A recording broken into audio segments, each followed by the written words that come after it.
Assalamualaikum dan salam sejahtera. Kami dari kumpulan yang akan membentangkan berkaitan topik tentang konsep dan kepentingan generalisasi dalam menjelaskan peristiwa sejarah. Sebelum itu, saya perkenalkan ahli kumpulan kami. Saya Muhammad Diyah Sahlan akan bentangkan berkenaan konsep generalisasi dalam sejarah. Seterusnya, Muhammad Yusof akan bentangkan berkaitan fungsinya dan Said Azwi Syahrin Japlin akan bentangkan berkaitan kepentingan generalisasi dalam menjelaskan peristiwa sejarah. Baik, konsep generalisasi dalam sejarah.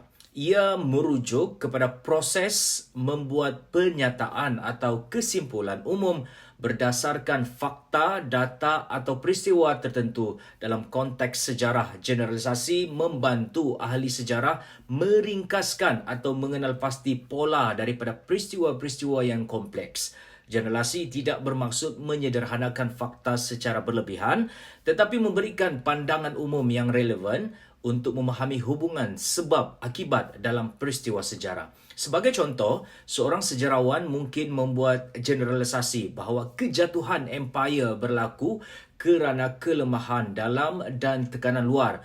Walaupun ini tidak merangkumi semua aspek yang membawa kepada kejatuhan sesuatu empayar, ia membantu memberikan gambaran umum tentang pola yang sering ditemui dalam sejarah. Terima kasih dari saya. Baik. Okey, Assalamualaikum. Saya Muhammad Yusof. Saya akan menjelaskan tentang fungsi generalisasi dalam menjelaskan peristiwa sejarah. Okey, yang pertama adalah mengenal pasti pola dan hubungan. Generalisasi membantu mengenal pasti pola ataupun hubungan yang wujud di antara peristiwa-peristiwa sejarah yang berbeza. Dalam sejarah, banyak peristiwa yang berlaku dalam konteks tertentu yang sering mengandungi pola yang serupa.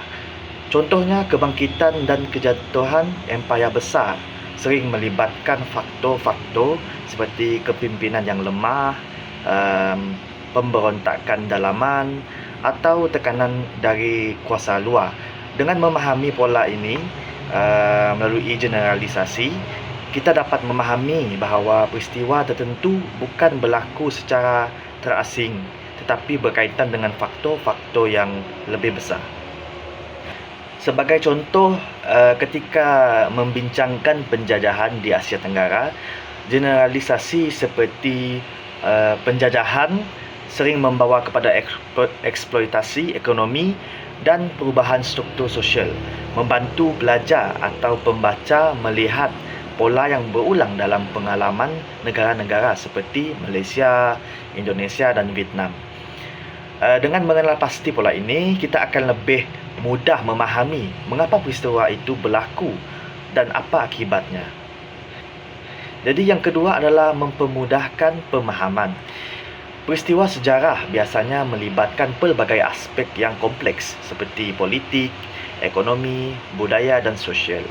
Generalisasi mempermudahkan proses memahami sejarah dengan menyaringkan maklumat yang paling penting dan mengurangkan beban kognitif pembaca atau pelajar.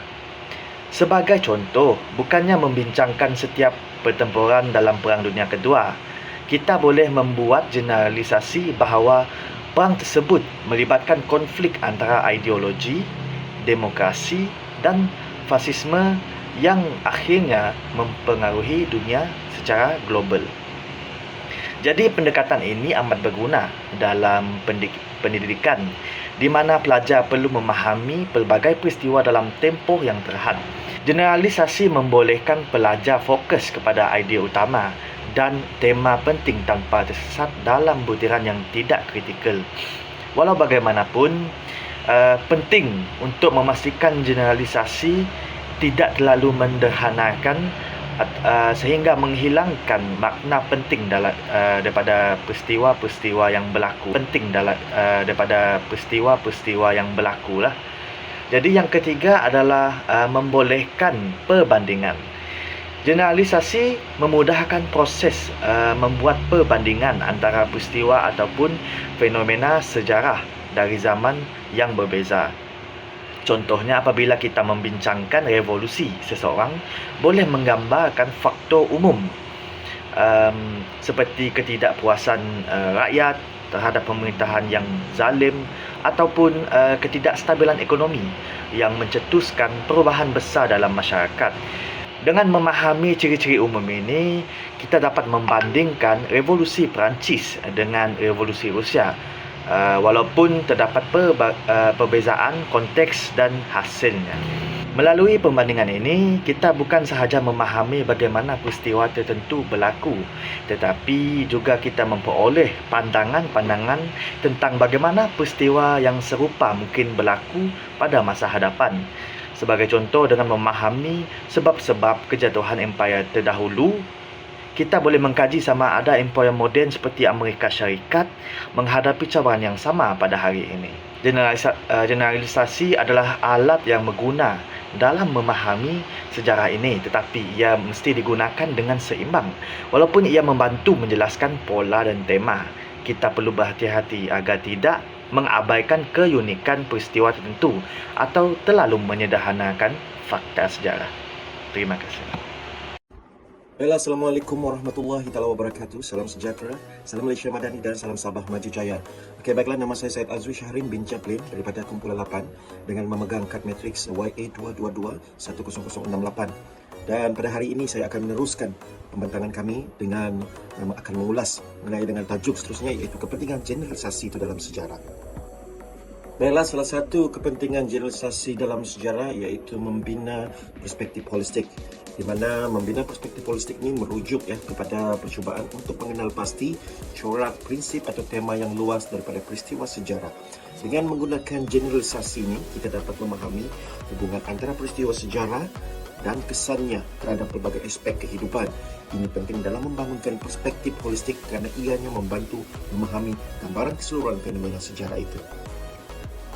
Baiklah, seterusnya itu kepentingan generalisasi dalam membina perspektif yang holistik. Yang pertama, menghubungkan pelbagai peristiwa bersejarah. Generalisasi membolehkan kita melihat hubungan antara peristiwa sejarah yang kelihatan berasingnya seperti revolusi, peperangan ataupun perubahan sosial.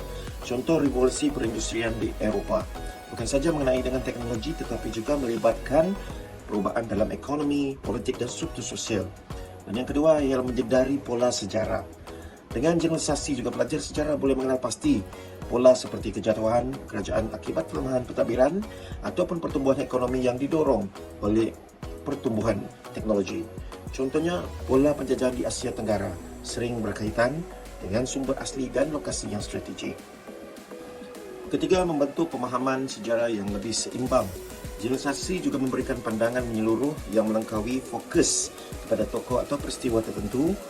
Ini mengurangkan kemungkinan bias sejarah. Contoh yang kita boleh berikan, sejarah penubuhan Malaysia tidak hanya melibatkan Tunku Abdul Rahman tetapi juga peranan rakyat Malaysia dan politik antarabangsa dan kebangkitan nasionalisme di Asia Tenggara. Dan seterusnya menyumbang kepada pembelajaran sejarah yang lebih bermakna. Pelajar memahami sejarah bukan sahaja sebagai kronologi peristiwa, tetapi juga tentang makna dan kepentingan setiap peristiwa dalam konteks yang lebih besar. Contoh, pelajar memahami bagaimana konflik agama dan perdagangan membentuk corak hubungan antarabangsa daripada zaman dahulu dan kini. Dan terakhir sekali, kepentingan generalisasi dalam membina perspektif yang holistik adalah membantu dalam analisis kritikal. Di sini, pelajar dapat memahami sebab dan kesan sesuatu peristiwa bukan hanya berdasarkan fakta tunggal tetapi juga dalam konteks yang lebih luas. Contoh, kemunculan Perang Dunia Kedua bukan saja disebabkan oleh perjanjian Versailles tetapi juga oleh kebangkitan nasionalisme, kegagalan liga-liga bangsa dan juga krisis ekonomi. Baiklah, seterusnya kepentingan generalisasi dalam sejarah yang kedua iaitu menjadikan sejarah itu lebih relevan. Apa yang dimaksudkan di sini adalah dalam sejarah itu merujuk kepada usaha untuk mengenal pasti tema, pola dan prinsip umum dari peristiwa-peristiwa sejarah. Pendekatan ini membantu menonjolkan elemen yang relevan kepada kehidupan masa kini kerana ianya menjadikan sejarah itu bukan sekadar rangkaian fakta tetapi juga sesuatu yang berkait rapat dengan isu dan cabaran kontemporari. Baiklah, antara kepentingan generalisasi dalam menjadikan sejarah itu lebih relevan, pertama yang menghubungkan peristiwa lalu dengan kehidupan masa kini lah. Generalisasi itu membantu mengaitkan tema-tema besar sejarah dengan isu-isu semasa. Sebagai contoh, kita mengambil prinsip demokrasi yang berkembang dalam Revolusi Amerika atau Prancis yang dapat dikaitkan dengan perjuangan hak asasi manusia dan keadilan sosial lah pada hari ini, dan ini akan memberikan makna yang lebih relevan kepada peristiwa sejarah dan menjadikannya lebih bermakna untuk masyarakat moden. Baiklah, seterusnya membantu pengenalan pola dan pengajaran sejarah. Dengan membuat generalisasi ini, sejarah menunjukkan pola yang berulang seperti kebangkitan dan kejatuhan tamadun, kesan peperangan dan perubahan teknologi. Pemahaman pola ini akan membolehkan generasi masa kini mengambil pelajaran untuk mengelakkan kesilapan lampau seperti kezaliman pemerintahan yang boleh dikaitkan dengan peristiwa moden. Seterusnya memberikan perspektif global. Generalisasi itu membantu memperlihatkan hubungan antara peristiwa sejarah yang berbeza tetapi ianya berkaitan. Dan sebagai contoh yang boleh diambil iaitu kesan penjajahan di Asia dan Afrika dapat dikaitkan dengan isu ketidaksamaan ekonomi global hari ini. Dengan cara ini, sejarah dilihat sebagai alat untuk memahami cabaran sejagat. Dan seterusnya membentuk kesedaran dan identiti yang kolektif. Generalisasi itu menghubungkan masyarakat dengan nilai-nilai universal seperti keadilan, kebebasan dan perpaduan. Contohnya, pelajaran daripada sejarah Malaysia tentang perjuangan mencapai kemerdekaan memberikan satu inspirasi kepada generasi muda pada masa kini untuk menghargai keamanan dan kestabilan negara. Dan yang terakhir sekali, iaitu kepentingan generalisasi adalah menjadikan sejarah itu lebih relevan, iaitu merangsang perbincangan mengenai isu semasa. Generalisasi sejarah membolehkan masyarakat menganalisis isu moden dengan lebih mendalam. Sebagai contoh, tema konflik etnik dalam sejarah dapat membantu memahami kepentingan perpaduan dalam konteks dunia global yang semakin berpecah belah. Baiklah, seterusnya kepentingan generalisasi dalam sejarah adalah membentuk pengajaran dan iktibar. Generalisasi dalam sejarah ini merujuk kepada mengenal pasti pola, tema ataupun prinsip umum daripada peristiwa sejarah. Ini membolehkan pelajar dan masyarakat memahami pelajaran penting dan mengambil iktibar daripada pengalaman lampau untuk mengelakkan kesilapan yang sama dan memperbaiki masa depan. Baiklah, seperti yang anda lihat di skrin ini adalah kepentingan generalisasi dalam membentuk pengajaran dan iktibar, iaitu mengelakkan kesilapan sejarah berulang. Generalisasi membantu mengenal pasti faktor utama yang membawa kepada kegagalan atau konflik sejarah, lalu ia dijadikan pengajaran untuk mengelakkan situasi serupa. Contohnya yang kita boleh lihat ialah kejatuhan empayar besar seperti Empayar Rom akibat rasuah dan kelemahan pentadbiran, memberikan iktibar tentang pentingnya tadbir urus yang baik. Dan seterusnya iaitu memahami implikasi tindakan. Melalui generalisasi ini juga kita dapat belajar tentang kesan jangka panjang, keputusan dan tindakan manusia dalam sejarah. Contohnya, Perang Dunia Kedua itu mengajar tentang bahaya dan dasar agresif dan kegagalan diplomasi antarabangsa. Dan seterusnya memberikan inspirasi untuk meningkatkan kehidupan. Di dalam generalisasi ini menonjolkan nilai-nilai penting seperti perpaduan, toleransi dan keadilan sebagai asas kepada kestabilan dan kemajuan. Contoh yang kita boleh lihat perjuangan kemerdekaan di berbagai negara itu menunjukkan nilai keberanian, semangat kolektif dan kepentingan kerjasama.